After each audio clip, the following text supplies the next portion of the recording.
dabar žinau, kas yra šeškas.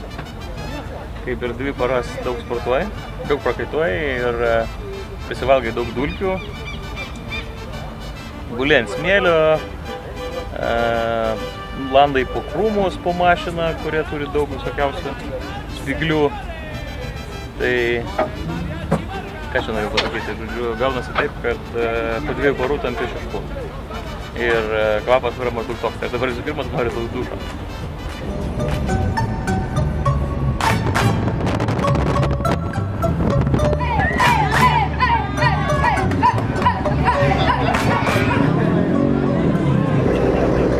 A veidrodėlis per krūmus variau, kaip kalė tą veidrodėlį. Ir įspjovė į vidų ir sveikas pas mus yra, galiu parodyti. Aš dar taip techniškai veidrodėlio nebuvau niekada, bet dabar išmokau, jeigu norit, galiu pabandyti su jūsų mašina. Tai mes pabandėm su tuo. Kaukšti ir vidų, ir tai vidus, o ką man su juo daryti? Sakau, tu kelio knygų įsidėk kaip skirtuką, žinai, sakau. Pasižiūrėk į veidą, nepamašyti.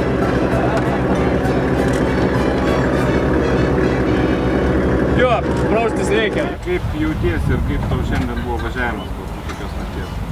Žinok, man naktis buvo žymiai sudėtingesnė. Tai mes naktį važiavome greičio ruožu ir pasiminėjome punktus, kas yra privaloma pagal taisyklės. Tai aš neatsimenu to greičio ruožo, nes aš pramiegojau važiuodamas, vairuodamas. Nu, visiškai kažkoks akis mato, bet smegenys nepriima.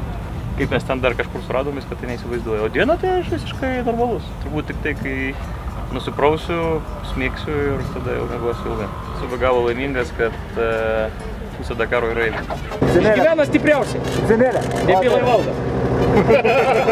Parvėm всех. Važiavam ir šaukiam. Parvėm всех. Tik pamatom. Заведение.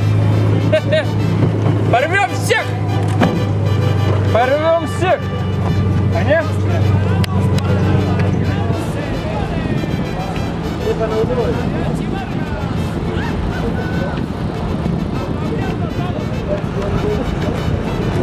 Ну, надо сесть, проанализировать, во-первых, результаты, которые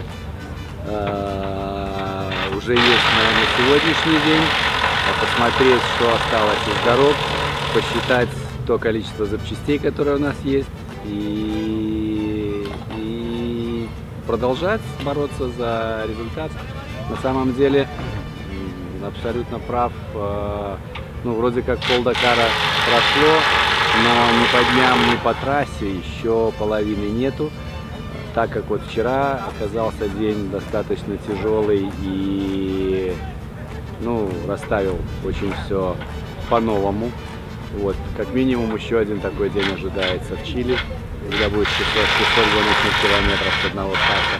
Организаторы говорят, что там все будет решено в основном по местам.